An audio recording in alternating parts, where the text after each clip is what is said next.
बिस्मिल्लाहिर्रहमानिर्रहीम अस्सलाम वालेकुम। मेरा नाम डॉक्टर एहसन है और आज हम जानेंगे पेरिस्टाल्सिस एंटी पेरिस्टाल्सिस इन ईसोफेगस के बारे में।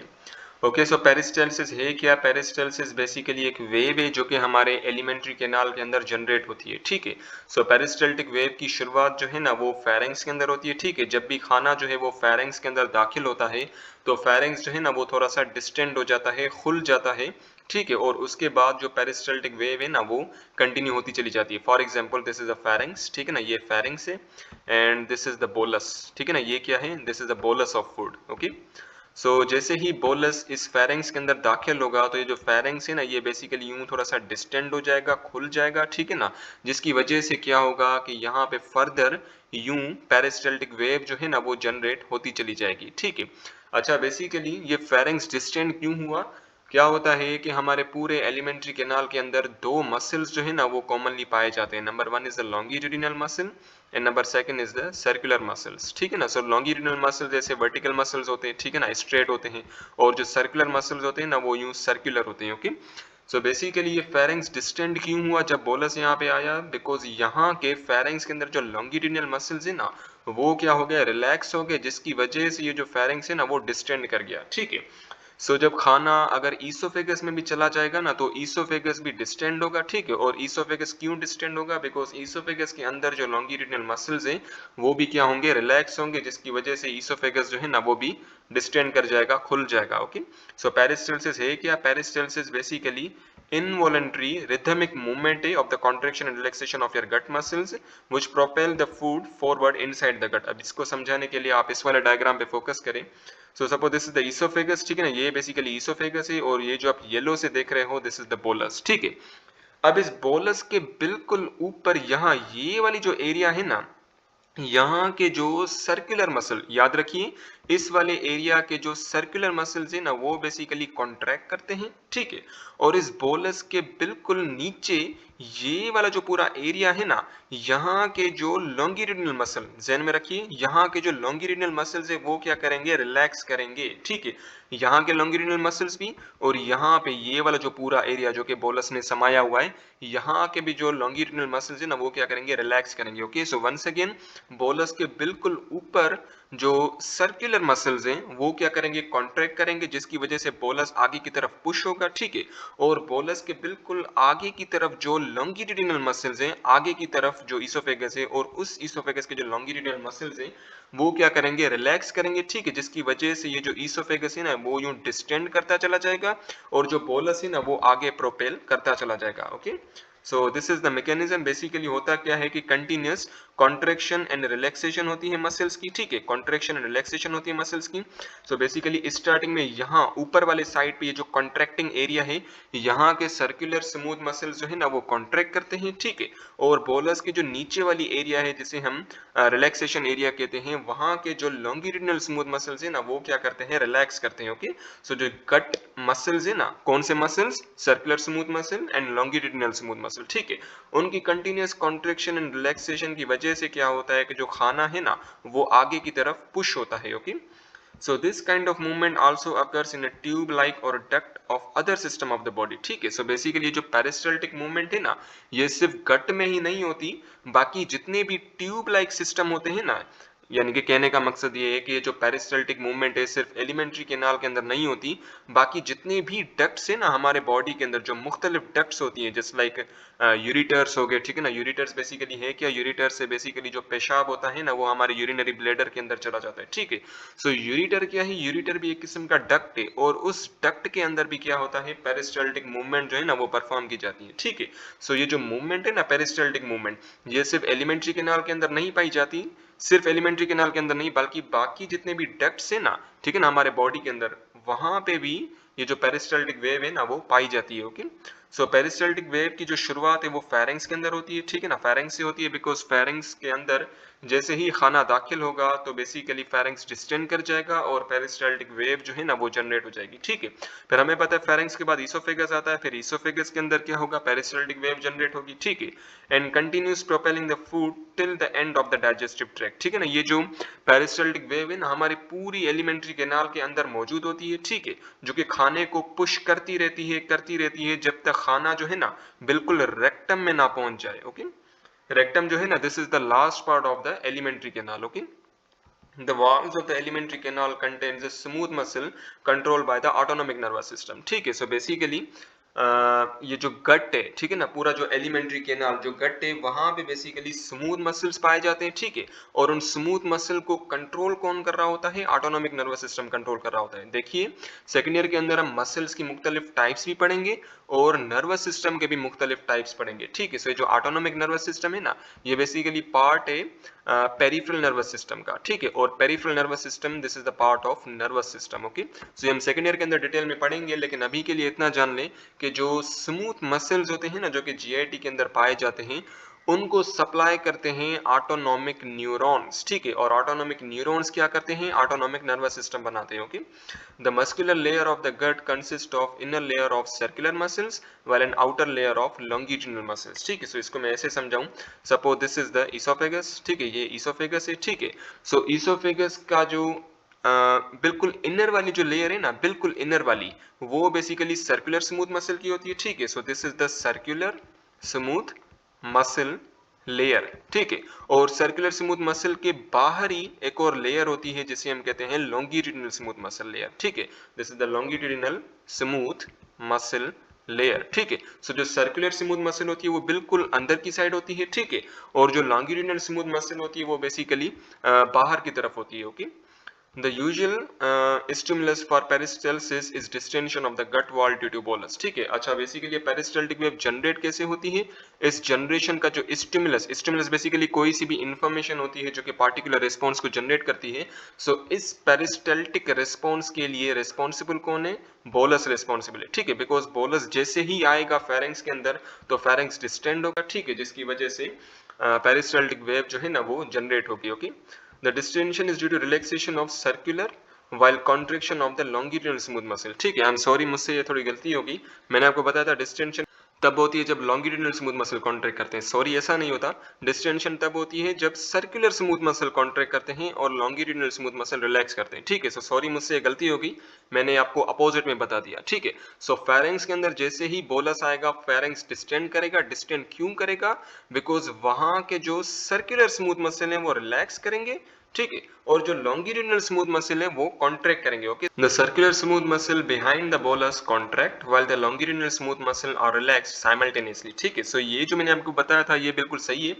बोलस के बिहाइंड ये वाला जो कॉन्ट्रैक्टिंग एरिया है ना, यहाँ के सर्कुलर स्मूथ मसल कॉन्ट्रैक्ट करेंगे और बोलस के बिल्कुल नीचे की तरफ ये जो रिलैक्सेशन एरिया है यहाँ के लॉन्गिट्यूडिनल स्मूथ मसल रिलैक्स करेंगे. ठीक है, जिसकी वजह से क्या होगा कि ये जो बोलस है ना वो कंटिन्यूसली आगे की तरफ पुश होता चला जाएगा. Okay, so this produces a propulsive force on the bolus. ठीक है ना, so basically circular smooth muscle क्या कर रही है कि इस बोलस के ऊपर एक फोर्स अप्लाई कर रही है जिसकी वजह से बोलस जो है ना वो आगे की तरफ पुश हो रहा है. Okay, Now let's talk about the anti-peristalsis. ठीक है, so anti means against. So peristaltic movement में क्या होता है कि जो बोलस है ना वो नीचे की तरफ जा रहा होता है. ठीक है, लेकिन एंटी पेरिस्टाल्सिस में क्या होता है कि ये जो बोलस है ना वो नीचे के बजाय ऊपर की तरफ आ रहा होता है. ठीक है, सो पेरिस्टाल्सिस को हम एज अ वोमिटिंग भी कंसीडर कर सकते हैं बिकॉज वोमिटिंग में क्या होता है? एंटी पेरिस्टाल्सिस होती है, यानी कि खाना जो है ना वो ऊपर की तरफ आता है और बंदे को उल्टी हो जाती है. ओके, सो बेसिकली ये एंटी पेरिस्टाल्सिस क्यों होती है? जब हम ओवर ईटिंग कर लें, ठीक है ना, हद से ज्यादा खाना खा लें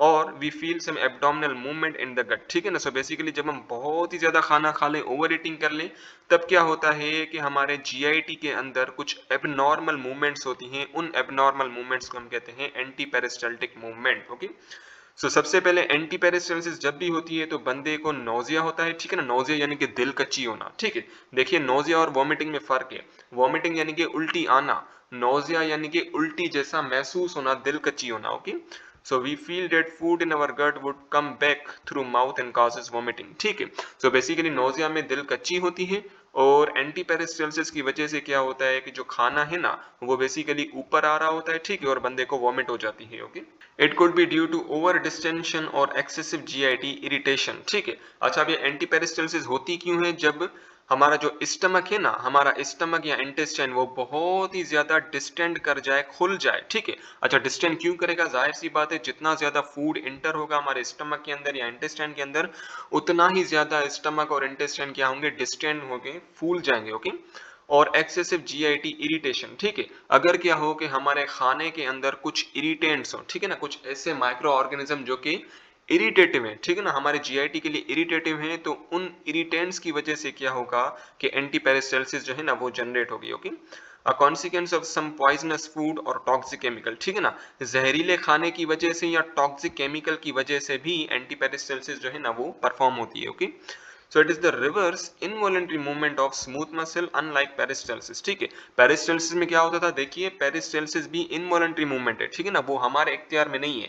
सिमिलरली एंटी पेरिस्टाल्सिस भी क्या है, ये भी इनवॉलंटरी मूवमेंट है, ये हमारे इख्तियार में नहीं है, ठीक है, लेकिन ये एंटी पेरिस्टाल्सिस क्या है, this is the reverse of the peristalsis, ठीक है ना, पेरिस्टाल्सिस के अपोजिट है, ठीक है, और इसमें क्या होता है कि स्मूथ मसल्स की कॉन्ट्रैक्शन होती है, ठीक है ना, कौन से स्मूथ मसल, यही circular smooth muscle and longitudinal smooth muscle.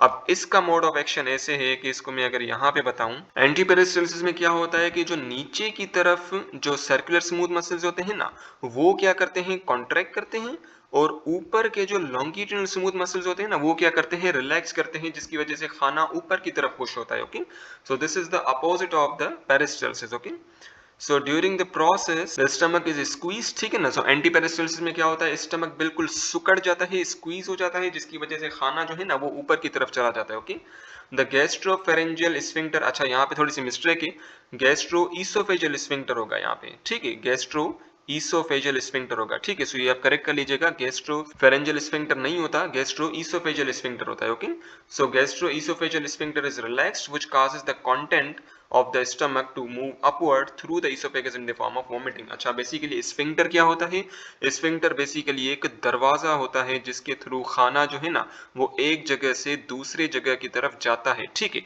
So sphincter जो है ना, स्फिंक्टर है क्या, स्फिंक्टर बेसिकली एक स्ट्रक्चर है जो कि स्मूथ मसल से बना हुआ होता है, ठीक है, सो ये जो आप देख रहे हो ना, ये जो पूरा ये वाला और ये वाला, this is what, this is the sphincter, ठीक है, ये स्फिंक्टर है, और इसे हम कह रहे हैं गैस्ट्रो ईसोफेजियल स्फिंक्टर। देखिए गैस्ट्रो क्यों बोला, गैस्ट्रो जो है ना वो बेसिकली स्टमक के लिए इस्तेमाल किया जाता है, ठीक है, सो गैस्ट्रो और ईसोफेगस, देखिए ईसोफेगस जो है ना वो गैस्ट्रिक यानी कि स्टमक में खुलता है ना, सो यहाँ का जो स्फिंक्टर है ना उसे हम कहेंगे गैस्ट्रो ईसोफेजियल स्फिंक्टर, ठीक है, बिकॉज गैस्ट्रिक यहाँ पे आ गया और ईसोफेगस, ये ईसोफेगस यहाँ पे आ गया, ठीक है, so this is the gastro oesophageal sphincter, ठीक है, गैस्ट्रो ईसोफेजियल स्फिंक्टर जो है ना वो जब रिलैक्स कर जाएगा, रिलैक्स तब करेगा जब वहां के जो स्मूथ मसल है, जब उसके अंदर जो स्मूथ मसल है वो जब रिलैक्स करेंगे तो ये जो स्फिंक्टर है ना वो भी रिलैक्स कर जाएगा, जिसकी वजह से स्टमक के अंदर जितना खाना है ना वो ईसोफेगस की तरफ मूव कर जाएगा, ठीक है, और फिर ईसोफेगस से हमारे मुंह की तरफ चला जाएगा, ठीक है, और फिर हमें वॉमिटिंग हो जाएगी। ओके,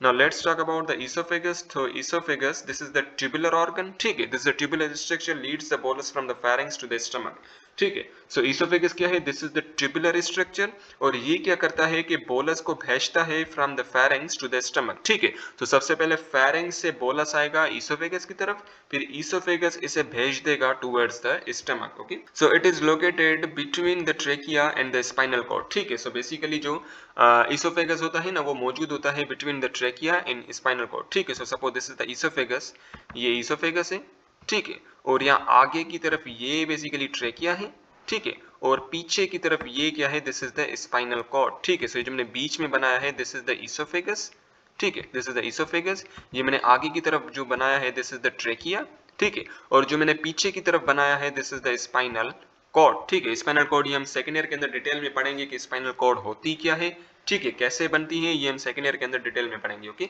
लेकिन यहाँ पे लिखा गया है कि oesophagus this is present between the trachea and spinal cord, ठीक है, ट्रेकिया और स्पाइनल कॉर्ड के बीच में ईसोफेगस पाया जाता है। Okay, so internally it is lubricated by mucus which makes the passage of food through the esophagus easier, ठीक है, सो बेसिकली ईसोफेगस के अंदर काफी सारे गॉबलेट सेल्स होते हैं, ठीक है, क्या होते हैं, काफी सारे गॉबलेट सेल्स होते हैं जो कि म्यूकस को सिक्रीट कर रहे होते हैं, ठीक है, और ये म्यूकस क्या करता है कि इसी बोलस के साथ मिक्स हो जाता है ताकि खाना जो है ना वो इजीली ईसोफेगस से स्टमक की तरफ चला जाए, ठीक है ना, सो जो पैसेज ऑफ फूड होता है ना वो बेसिकली इजियर हो जाता है just because of the mucus which is secreted inside the oesophagus. Okay, so through the peristalsis of the food is propelled through it into the stomach, ठीक है, so basically oesophagus के अंदर क्या होता है, पेरिस्टाल्टिक मूवमेंट होती है और उसी पेरिस्टाल्टिक मूवमेंट की वजह से जो खाना है ना वो स्टमक के अंदर इजीली चला जाता है। Okay, the oesophagus passes through the diaphragm before entering into the stomach. ठीक है, सो डायाफ्राम क्या है? डायाफ्राम बेसिकली एक मसल है जो कि हमारे थोरेसिक कैविटी को हमारे एब्डोमिनल कैविटी से सेपरेट करता है। ठीक है, सो इसको मैं अगर यहाँ पे समझाऊं, ये जो मैं मसल बना रहा हूँ ना, ये जो थोड़ा सा अजीब सा है, दिस इज द डायाफ्राम। ठीक है ना, डायाफ्राम क्या है? दिस इज द मसल जो कि क्या कर रहा होता है कि हमारे थोरेसिक कैविटी को हमारे एब्डोमिनल कैविटी से सेपरेट कर रहा होता है। ठीक है, सो इसके ऊपर क्या होगा? This is the thoracic cavity, chest cavity जिसे हम कहते हैं, और इसके नीचे क्या होगा? एब्डोमिनल कैविटी होगा। ठीक है, सो बेसिकली क्या होता है कि इस डायाफ्राम में एक सुराख होता है। ठीक है ना, इस सुराख को हम कहते हैं ईसोफेजियल ओपनिंग। ठीक है ना, ईसोफेजियल ओपनिंग। देखिए ईसोफेगल क्यों बोला? बिकॉज यहाँ से ईसोफेगस जो है ना, इस सुराख से पास होके इस एब्डोमिनल कैविटी के अंदर चला जाता है। ठीक है, जब आप एमबीबीएस में आएंगे तब आपको पता चलेगा कि डायफ्राम के अंदर सिर्फ ईसोफेजियल ओपनिंग नहीं होती, एओर्टिक ओपनिंग भी होती है। ठीक है, और एक तीसरी ओपनिंग भी होती है जिसका नाम मुझे अभी नहीं पता, लेकिन वो हमने पढ़ी थी। ठीक है ना, एक्चुअल में 3 ओपनिंग होती है जिसमें एक ओपनिंग जो है ना वो ईसोफेजियल ओपनिंग भी होती है। ठीक है, और इसी ईसोफेजियल ओपनिंग के थ्रू क्या होता है कि जो ईसोफेगस है ना वो बेसिकली डायफ्राम को पेनिट्रेट करके चीर के एब्डोमिनल कैविटी के अंदर दाखिल होता है। ओके, अच्छा, ईसोफेगस के अंदर कोई भी डाइजेशन का प्रोसेस परफॉर्म नहीं होता। ठीक है ना, ना तो कोई मैकेनिकल डाइजेशन होती है, ना ही कोई केमिकल डाइजेशन होती है। ठीक है,